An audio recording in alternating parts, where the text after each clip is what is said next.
ലോകത്തെ ഏറ്റവും വലിയ കപ്പലുകൾ, അതായത് 400 മീറ്ററെല്ലാം നീളമുള്ള കപ്പലുണ്ട്. നമ്മുടെ ഇവിടെ ഇപ്പോൾ പൂർണ്ണമായും പൂർത്തിയായിരിക്കുന്നത് 400 മീറ്റർ ബെർത്താണ്. ഇവിടെ എത്തിയിരിക്കുന്നത് ഒരു പൂർണ്ണ അർത്ഥത്തിൽ ഒരു വലിയ ലോകത്തെ ഏറ്റവും വലിയ മദർഷിപ്പാണ് നമുക്ക് പറയാൻ സാധിക്കില്ല. കാരണം 300 മീറ്റർ നീളമുള്ള കപ്പലാണ് ഇവിടെ വന്നിരിക്കുന്നത്. അതായത് ഒരു 24,000 TU, അതായത് ഈ കണ്ടെയ്നറുകളെ ശേഷിയാണ് TU കൊണ്ട് ഉദ്ദേശിക്കുന്നത്.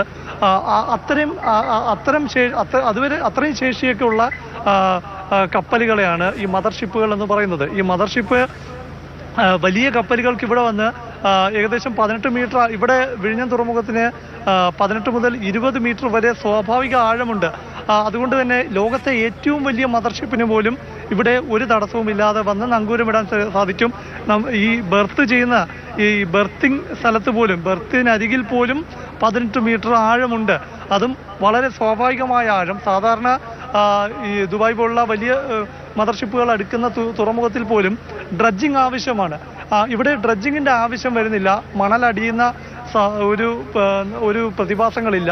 അതുകൊണ്ട് തന്നെ അത്തരം ചെലവുകൾ ഈ തുറമുഖം ഇന്നിപ്പോൾ ഓപ്പറേറ്റ് ചെയ്യുന്നവർക്കാണെങ്കിലും ഭാവിയിൽ ഓപ്പറേറ്റ് ചെയ്യുന്നവർക്കാണെങ്കിലും അത്തരം ചെലവുകളില്ല.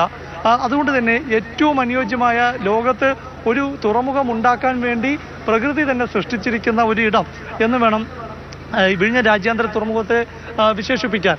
അതുകൊണ്ട് തന്നെ ഈ മദർഷിപ്പ്, ഈ ഏറ്റവും കൂടുതൽ കണ്ടെയ്നർ ഇന്നിപ്പോൾ ഈ വന്നിരിക്കുന്ന സാൻ ഫെർണാണ്ടോ കപ്പലിൽ ഏകദേശം 10,000-ഓളം കണ്ടെയ്നറുകളാണ് എത്തിക്കാൻ സാധിക്കുക. പക്ഷേ ഈ 24,000 വരെ കണ്ടെയ്നറുകൾ എത്തിക്കാൻ സാധിക്കുന്ന വലിയ കൂറ്റൻ മദർഷിപ്പുകൾ, വലിയ ഷിപ്പുകൾ എന്നതുകൊണ്ടാണ് അതിനെ മദർഷിപ്പ് എന്ന് വിശേഷിപ്പിക്കുന്നത്.